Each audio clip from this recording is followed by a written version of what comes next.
찬송을 부를 수 없고 예배 드릴 수 없어서 찬송을 못 부르고 가사를 읽기만 하고 예배를 드리면서 혹시 누가 예배 드리는 걸 볼까 봐서 숨어서 조심스럽게 예배를 드리고 그러면서 참으로 힘들게 예배하는 사람들도 있습니다.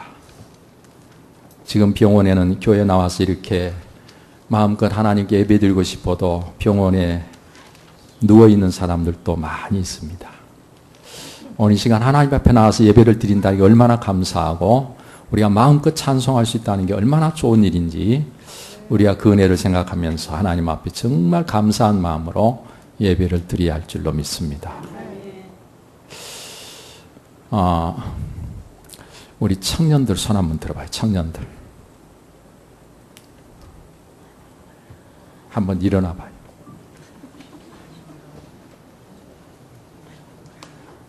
예.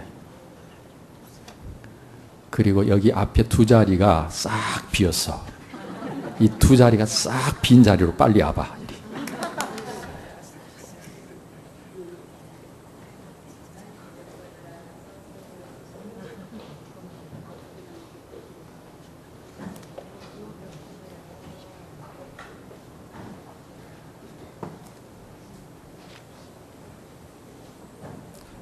예, 우리 청년들 격려하는 마음으로 한번 박수 한번 합시다.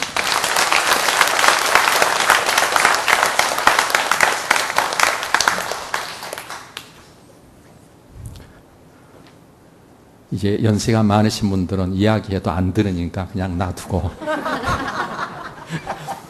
우리 청년들은 아직은 말을 잘 들을 때니까 좋은 습관을 이 교회에 오면 앞자리에 앉는 좋은 습관을 가져야 돼.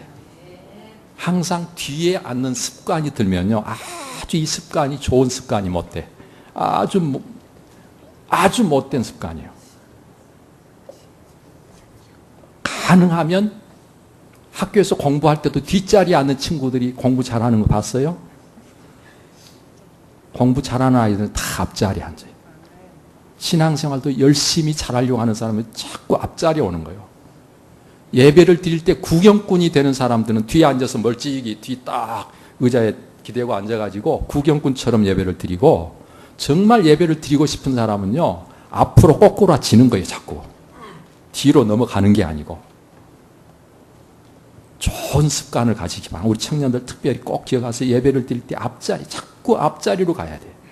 그래야 여러분들이 그 시간에 은혜를 받고 하나님의 역사를 체험하고 여러분의 심령이 새로워지고 하나님께서 복을 주시는 거예요. 우리 옆에 분과 인사합시다. 주의 사랑으로 사랑합니다. 반갑습니다. 네.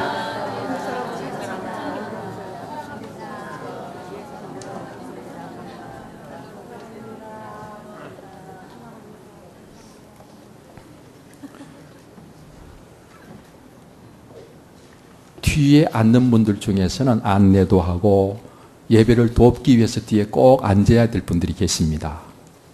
그분들 외에는 가능하면 여러분 앞자리가 비었으면 앞으로 와서 앉으세요. 그게 내 몸에 습관처럼 배야 돼요. 묘하게요, 뒷자리에 늘 앉는 사람이 이게 정말 습관처럼 맨날 그 자리에 앉습니다. 앞에 못 옵니다. 이 습관이 무섭습니다. 그런데 앞에 앉는 분들은 꼭 앞에 와서 앉아요. 이게 참 습관이요, 굉장한 거예요. 좋은 습관이 나에게 엄청난 복을 가져다 준다는 사실을 아셔야 돼요. 네. 여러분들은 가능하면 좋은 습관을 가지는 분들이 꼭 되시기를 축원합니다.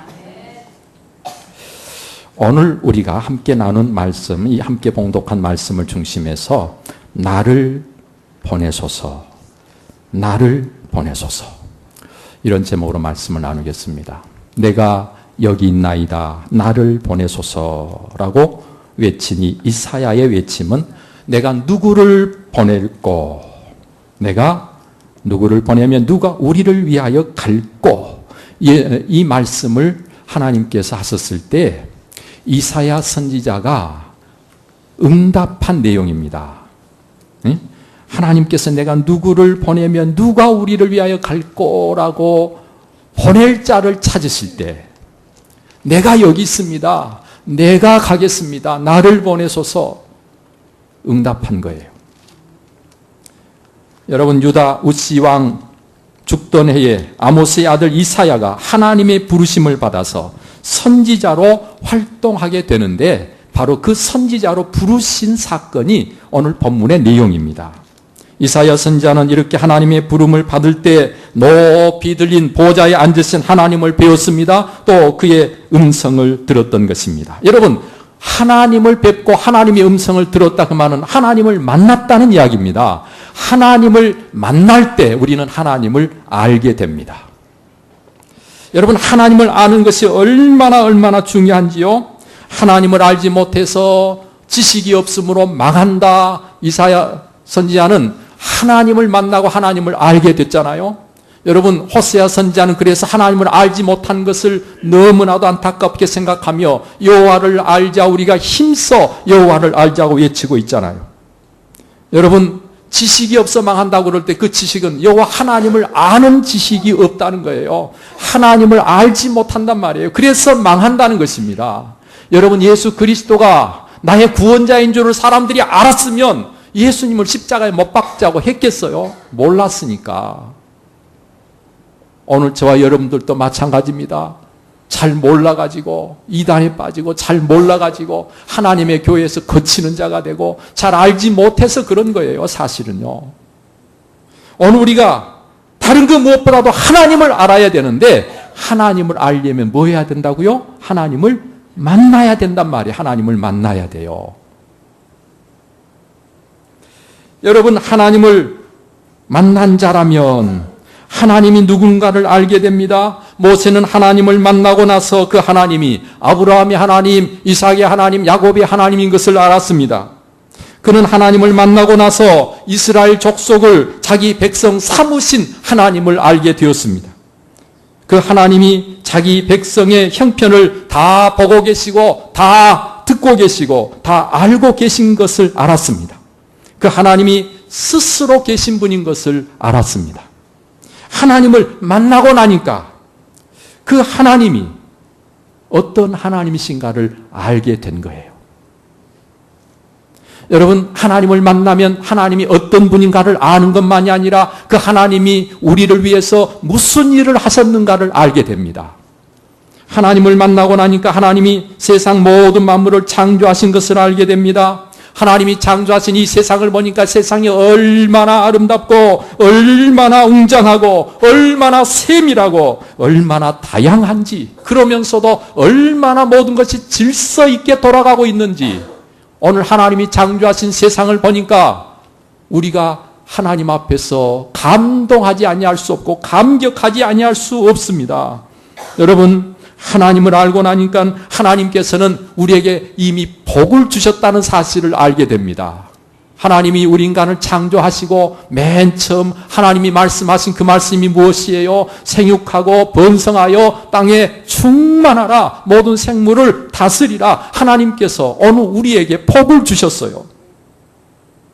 여러분, 하나님을 알고 나니까 하나님께서 나를 구원해 주신 분인 것을 알게 되잖아요. 하나님은 이스라엘 백성들을 애굽 땅 바로 왕의 학정 앞에 신음하며 고통 속에 하나님 앞에 부르짖던 그들을 그 소나기에서 구원해 주셨습니다. 오늘 저와 여러분들은 죄와 짝하며 하나님을 알지 못하고 영원히 망할 수밖에 없는 그런 자리에 있던 우리를 예수 그리스도를 보내셔서 우리를 구원해 주셨습니다. 하나님을 알게 되니까 하나님께서 하신 일 중에 하나님이 나를 구원해 주신 이 놀라운 은혜를 알게 된단 말이에요. 하나님의 무한하신 그 은혜를 알게 되면서 오늘 저와 여러분들의 삶은 달라지는 것입니다. 여러분 또한 하나님께서 어떤 분이신가를 알 뿐만 아니라 하나님이 우리를 위해서 무슨 일을 하셨는가를 알 뿐만 아니라 앞으로 또한 하나님께서 어떤 일을 하실 것인가도 알 수 있게 되는 것이죠. 하나님은 언약의 하나님이십니다. 반드시 약속하신 것은 지키시는 분이십니다. 하나님께서는 약속하시고 그 약속을 성취하시며 약속하시고 그 약속을 성취하시는 하나님의 역사로 지금까지 모든 것을 다스려 오고 계십니다. 하나님은 그 하실 일을 먼저 그의 종들에게 알려주시고 그리고 나서 그 일을 행하셨습니다. 여러분, 지금도 하나님은 앞으로 되어질 모든 일들을 우리에게 말씀으로 알게 해주십니다. 그 종 모세에게 하나님께서는 내가 네게 미리 알려주지 않고는 그 어떤 일도 하지 않겠다 말씀하셨어요. 하나님께서는 이사야, 예레미야, 에스겔, 다니엘에게 말씀하시고 그 말씀이 이루어져 왔습니다. 신약에 와서도 하나님께서는 오늘 우리에게 많은 것을 말씀하시고 계시는데, 특별히 예수님께서 베드로에게 그가 앞으로 어떻게 될 것인가를 말씀해 주셨고, 베드로는 그렇게 말씀하신 대로 되었습니다. 우리가 잘 아는 대로 사도 바울 역시 하나님께서 그를 통해서 이루실 일들을 미리 말씀해 주셨습니다. 그를 이방의 사도로, 이방을 위해서 하나님이 쓰시는 그릇으로 하나님께서 부르셔서 그가 무엇을 어떻게 하게 될 것인가를 말씀하셨고, 말씀하신 그대로 되었다는 말씀이죠. 여러분, 예수 그리스도께서 이 세상에 오셔서 예수님이 사셨던 모든 삶은 사실은 아버지 하나님의 말씀을 그대로 이루는 것이었습니다. 그래서 예수님을 몽둥이 들고 잡으러 온 사람들에게 칼을 들고 막아서는 시몬 베드로를 향해서 칼을 검을 집에 꽂으라고 말씀하시면서 칼을 가진 자는 칼로 망한다. 내가 12영도 더 되는 하늘의 천군 천사를 통해서 저들을 멸할 수가 없어서 내가 지금 안 하는 줄 아느냐. 만약 그렇게 한다면 하나님께서 말씀하신 것이 어떻게 이루어질 수가 있겠느냐. 예수님은 하나님이 말씀하신 것을 이루시기 위해서 지금 참고 계시고, 말씀하신 것을 이루시기 위해서 할 수 있는 것도 안 하시고 계신 거예요. 철저하게 하나님이 하신 말씀을 이루신 분이 바로 예수 그리스도십니다. 여러분, 이렇게 하나님을 알게 되면 그 하나님 앞에 오늘 우리가 자신을 낮추게 됩니다. 그 앞에 엎드리게 됩니다. 하나님은 너무 거룩하시고 너무 크고 위대하시기 때문이고, 그런 반면에 우리는 너무 허물 많고 죄악되고 한없이 연약한 초라한 존재이기 때문에 그런 것입니다. 여러분, 우리 인간의 생명이 그 코에 호흡에 있다고 말씀하시면서 그 수는 칠 가치조차도 없다고 말씀하고 있습니다. 여러분, 그런 존재가 하나님 앞에 섰을 때 하나님 앞에 어떻게 엎드리지 않고, 어떻게 하나님 앞에 자기를 낮추지 않고 감히 고개를 빳빳이 세우고 하나님 앞에 설 수가 있겠어요? 오늘 성경 본문 속에 이사야가 하나님을 배웠습니다. 그때 뭐라고 고백합니까? 화로다 나여 망하게 되었도다. 나는 입술이 부정한 사람이요 나는 입술이 부정한 백성 중에 거주하면서 만군의 여호와이신 왕을 비웠음이로다.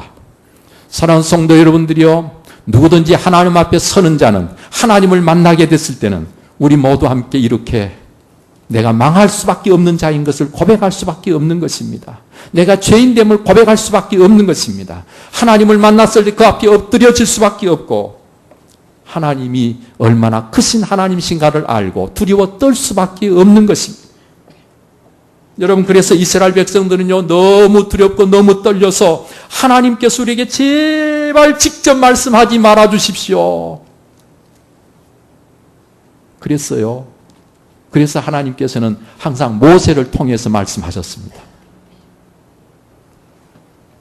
여러분들이 잘 아는 대로 시몬 베드로가 예수님을 만났을 때 나는 죄인으로소이다. 나를 떠나소서.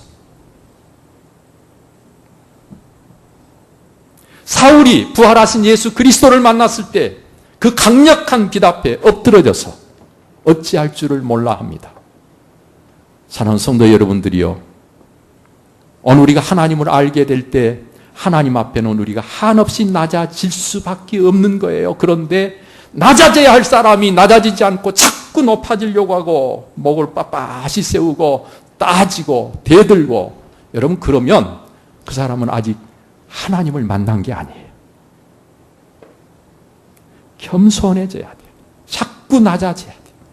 우리가 하나님을 아는 자가 될 때요, 할 말이 너무너무 많던 사람이요, 하나님을 알고 나면요 할 말이 하나도 없어져 버려요.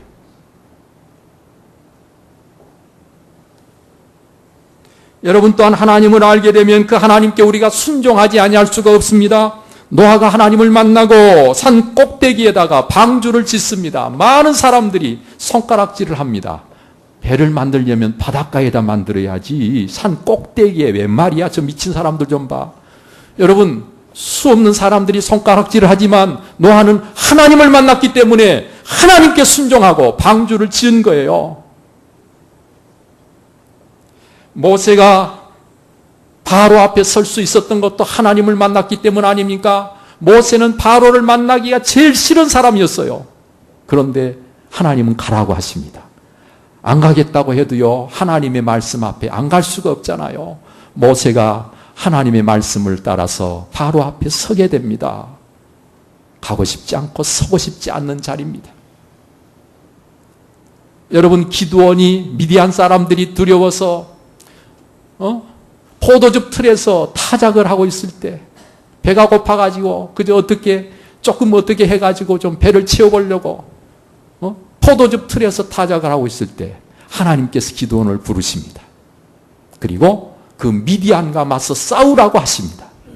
여러분, 기드온이 미디안 사람이 지금 두려워가지고 숨어서 어떻게 배를 좀 채워보려고 하고 있는데 미디안 사람들이 알기만 알면 가지고 있는 거 다 뺏어가니까 몰래 숨어가지고 어떻게 지금 그러고 있는데 하나님께서 기드온을 미디안과 맞서 싸우라고 하셔요. 그런데 하나님을 만나고 나니까 그렇게 두려워 떠던 그 기드온이 미디안 사람을 칩니다. 공격합니다. 맞서 싸워서 승리합니다.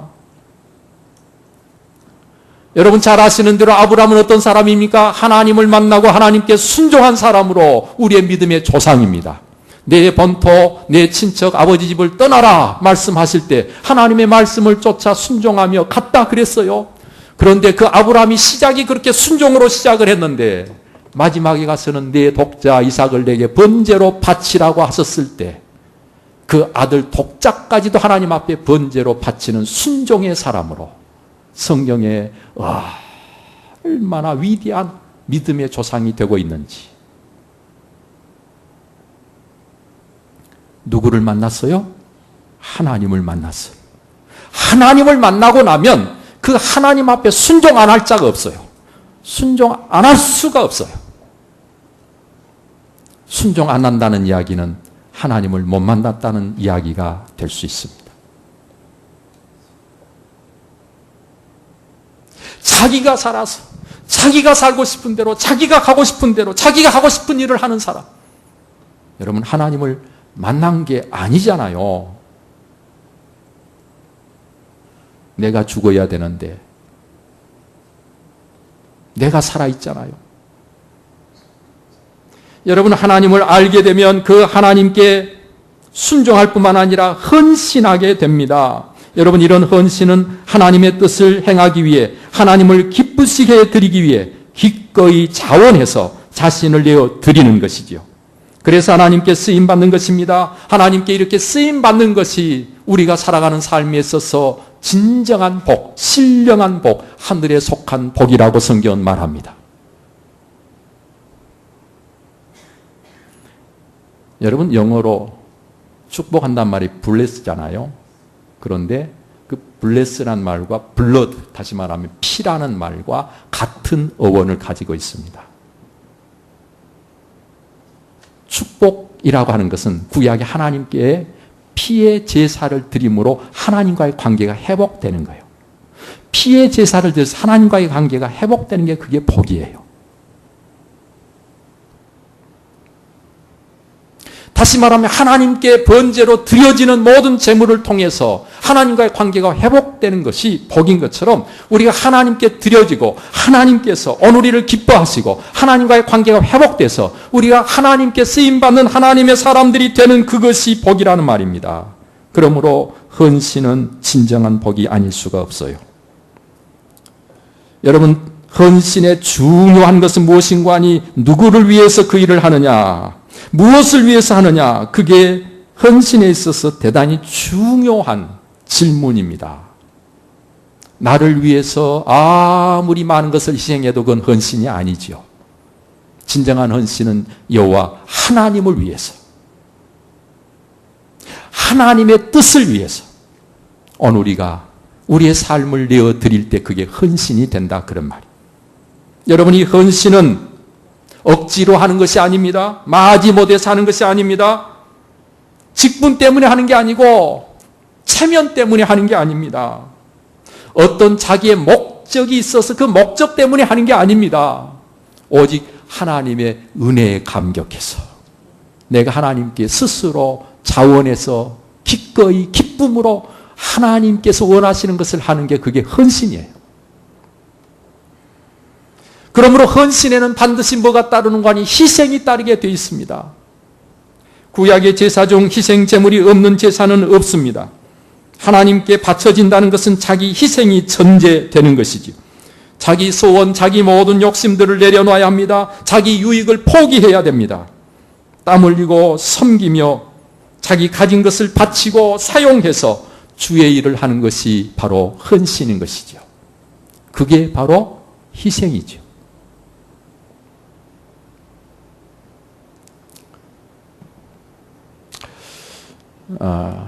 교회에서 차량 운행을 하다가 딱지를 떼서 벌칙금이 나옵니다. 그래서 제가 노예 일을 하면서 여러 교회 목사님들과 장로님들에게 물었어요. 그 교회에서는 이런 경우들은 어떻게 하십니까? 그랬더니 우리 교회는 운전을 하다가 딱지를 떼서 벌칙금을 물게 되면 반드시 그 딱지 뗀 사람이 그 벌칙금을 묻니다. 이유는 봉사하다가 했지만 봉사가 되려면 내가 봉사한 것 때문에 교회 피해가 가면 안 되기 때문에 당연히 딱지 뗀 사람이 벌칙금을 내야 맞다는 거예요.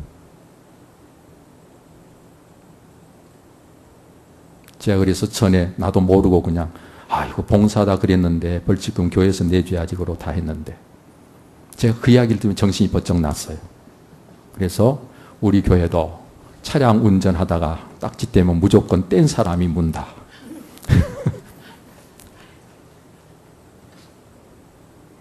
그리고 최근에 전사님이 딱지 떼가지고 이제 벌칙금을 물었는데 저한테 딱지가 날라왔어요. 보니까 제천 어디 그쪽에 근방에서 딱지가 나왔어요. 딱지를 뗐어요. 제가 전사님한테 이걸 드리면서 이걸 누가 뗐는지 뗀 사람한테 이 벌칙금을 물라고 드리라. 그랬더니 어떤 집사님인 것 같대. 그러면서 우리 전사님이 목사님 이건 너무한 거 아닙니까? 교회 봉사하다가 이게 벌칙금 무는 건데 이거 얼마 되지도 않는 교회에서 내주는 게 낫지 않습니까? 아무 소리 말고 그냥 드려. 여러분, 교회 봉사하고 헌신하는 건요, 내 돈 써가면서 하는 게 그게 헌신이고 봉사인 거예요. 예? 교회에서요, 같이 땀 흘리면서 열심히 교회 청소하고 식당 봉사하고 하다가도 여러분 마음이 동해서 같이 수고하고 같이 땀을 흘리지만 내 호주머니 털어가지고 아이스크림 사서 같이 나눠 먹잖아요. 내가 봉사하면서도 내 호주머니 털어서 써가면서 하는 게 그게 진짜 헌신이란 말이에요. 내가 이만큼 했으니까 교회에서 이만큼 대가를 받아야 되겠다고 생각하는 마음이 조금이라도 있다면 그건 헌신이 아니잖아요.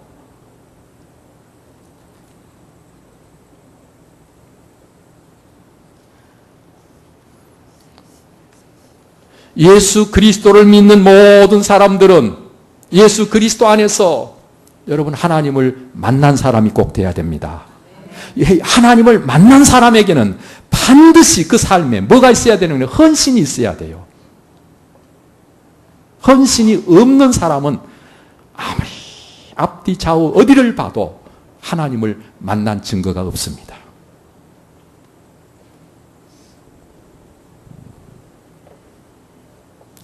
여러분, 그러므로 헌신에는요, 희생이 없는 헌신은 없다는 사실을 꼭 기억하고, 저와 여러분들이 하나님 앞에서 희생하기로 작정한 게 예수 믿는 것임을 꼭 기억하시기를 바랍니다.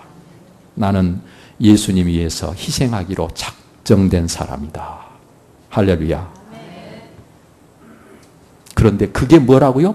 그게 신령한 복이에요. 하나님 앞에서는요, 하나님께서 이 세상에서 우리가 하나님을 위해서 희생한 그 어떤 희생도 하나도 잊지 아니하시고 갚아주십니다. 하나님이 갚아주실 때는요, 얼마나 갚아주실까요? 10배? 30배? 60배? 100배? 땅에서는 100배일지 몰라도 하늘에서는 그보다 훨씬 더 많은 것으로 갚아주실 거예요.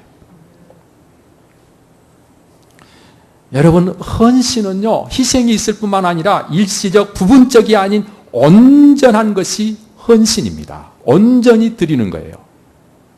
구약에 보면 제사 중에 특별히 헌신에 해당하는 제사가 바로 번제인데, 이 번제를 드릴 때는요, 모든 제물을 하나도 남기지 않고 태워서 드리는 것입니다. 몽땅 드리는 거예요. 남기지 않고.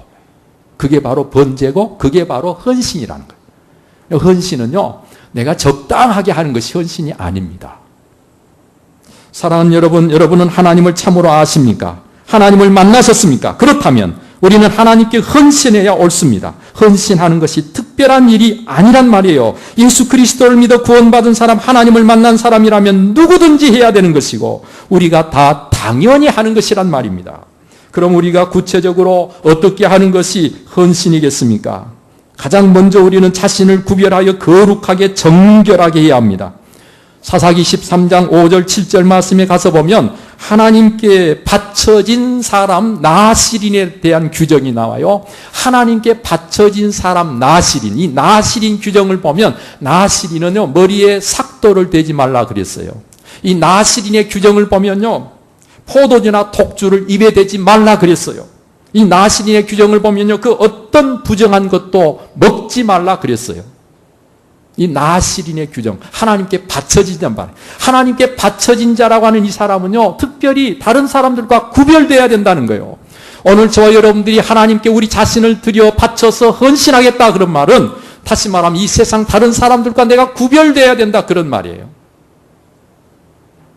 내가 세상 사람들과 함께 부정한 일을 똑같이 행하면서 옳지 못한 삶을 여전히 살면서 하나님께 나를 드릴 수는 없습니다.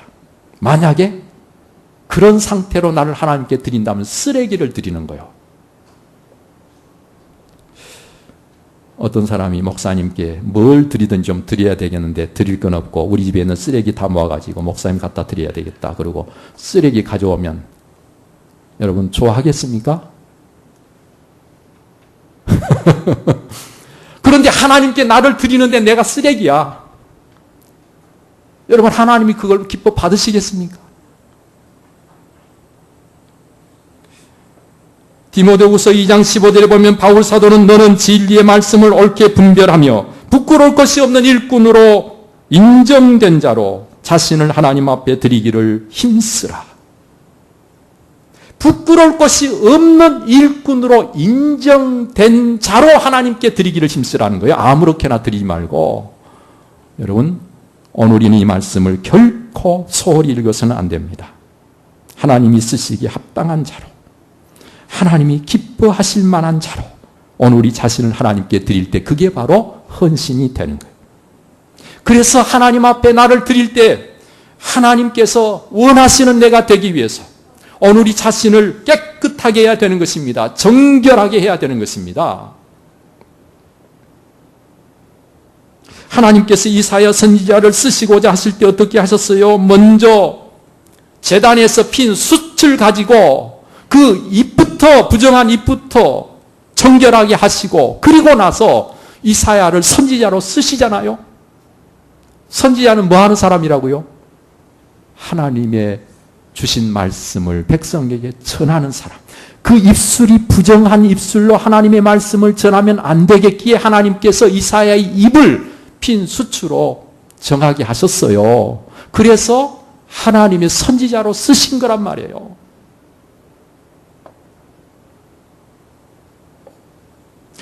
여러분, 우리가 구체적으로 어떻게 하는 것이 헌신인 거 아니요? 하나님 앞에 우리 자신을 정결하게 깨끗하게 거룩하게 하는 것이 먼저 필요하고 그 다음에 오늘 우리는 하나님께 올바른 응답자가 되어야 합니다. 누구를 보낼꼬 그럴 때 나를 보내소서. 누가 갈꼬 그럴 때 제가 가겠습니다. 누가 이 일을 할꼬 네 제가 하겠습니다. 누가 이 짐을 좀 질꼬 제가 지겠습니다. 누가 나가서 싸울꼬 예 내가 나가 싸우겠습니다. 누가 앞장설꼬 제가 앞장서겠습니다. 누가 희생을 좀 할꼬 예 제가 희생하겠습니다. 이게 바로 하나님 앞에 올바른 응답이죠. 그런데 수많은 사람들이 어떻게 응답합니까? 복은 하나님 제가 받겠습니다. 그런데 희생은 저기 장로님도 계시고 권사님도 계신데 그분들이 해야 되지 않습니까? 응? 하나님 복을 주시려면 제게 주십시오. 그러나 혹시 무거운 짐이 있다면 짐을 지우기 위해서 장로님도 뽑았고 권사님도 뽑았으니까 저분들한테 지우시고 나는 다음에 장로 되고 권사 되면 하겠습니다. 여러분 그게 올바른 응답입니까? 내가 하기는 하겠습니다. 그러나 지금은 아닌 것 같습니다. 언젠가 때가 오면 할 테니까 그때 가서 하게 해주십시오. 지금은 아닙니다. 여러분 헌신은 하나님이 원하시는 그때에 하나님이 원하시는 일을 위해서 올바른 응답을 해야 그게 헌신이라는 사실을 잊지 마시기를 바랍니다. 이것이 안 되면 우리는 절대로 헌신할 수가 없어요. 그런가 하면 오늘 우리가 진정 헌신하려고 하면 핍박을 받고 내 삶에 손해가 있어도 아무도 알아주는 사람이 없어도 하나님이 원하시면 그 길을 가는 것입니다. 하나님이 하라 하시는 일을 하는 것입니다. 중도하차하면 목적지에 도착이 됩니까? 안 됩니까? 중도하차하면. 잘 몰라요. 중도하차하면 목적지에 도착이 안 됩니다. 헌신하려고 했는데 중간에서 그만두면 헌신이 안 된단 말이에요. 헌신이 아니란 말이에요. 그런데 중간에 그만두는 사람들이 종종 보여서 참 저건 정말 하나님이 원치 않는 모습인데 왜 하나님이 가장 원치 않는 모습으로 그래도 신앙생활을 하겠다고 할까? 이왕이면 하나님께서 기뻐하시는 모습으로 좀 했으면 좋겠는데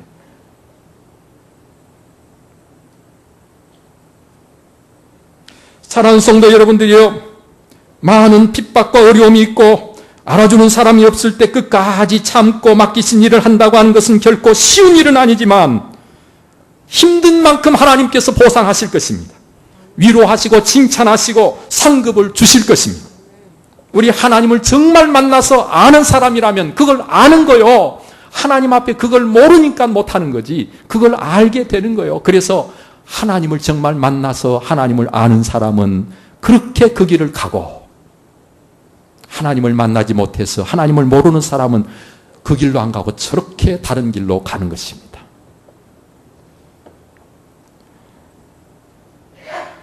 우리 하나님은 나를 위해서 아들 예수님을 내어주셨습니다. 우리 예수님께서는 나를 위해서 십자가의 모진 고통 다 당하시고 죽어 주시기까지 하셨으며 내게 영생의 복을 주시려고 죽음 이기시고 부활하셨습니다. 부활하신 이후에 승천하셔서 하나님 보좌 우편에 계시면서 오늘 우리를 그 보좌 우편에 함께 앉히시려고 지금도 우리를 위해서 강구하고 계십니다. 우리가 그걸 아는데 어떻게 헌신하지 않고 내 배만 채우겠다고 내 해야 될 일만 하겠다고 내가 바쁘다고 하나님의 일을 뒤로 할 수가 있습니까?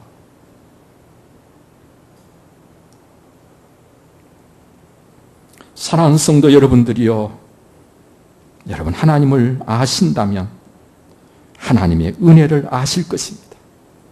하나님을 아신다면 하나님께서 나를 왜 구원하셨고 왜 나를 부르셨는지 아실 것입니다.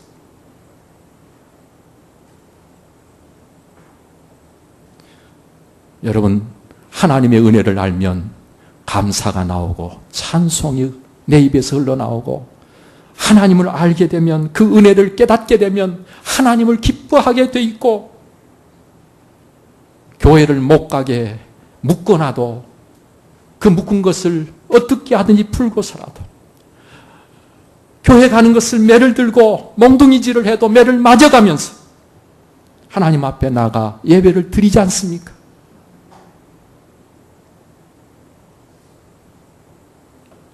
오늘 저와 여러분들은 하나님을 아는 자로, 하나님을 정말 만난 사람으로 오늘 여러분들의 모든 삶이 헌신의 삶이 되는 축복의 역사가 꼭 함께 하시기를 축원합니다.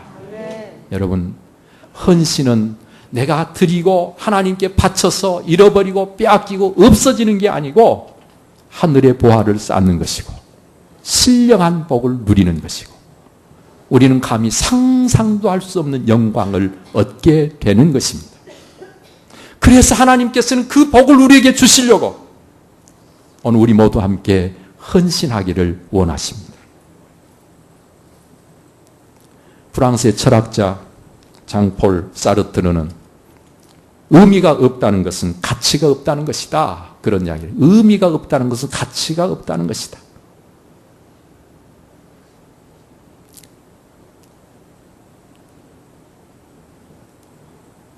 일본의 게이오 대학의 총장인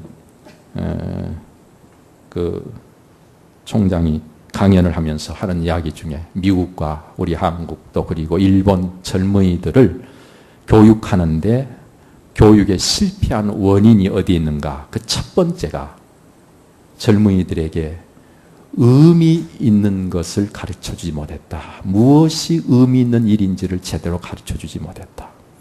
그래서 교육에 지금 실패하고 있다. 그런 이야기를 했어요. 여러분, 사람들은 의미가 있으면요, 그것이 가치 있는 것이기 때문에 다른 것을 희생해서라도 그 의미 있는 일을 하는 것입니다. 그런데 의미가 없어요. 그럼 가치가 없어요. 그러니까 돌아도 안 보는 것입니다.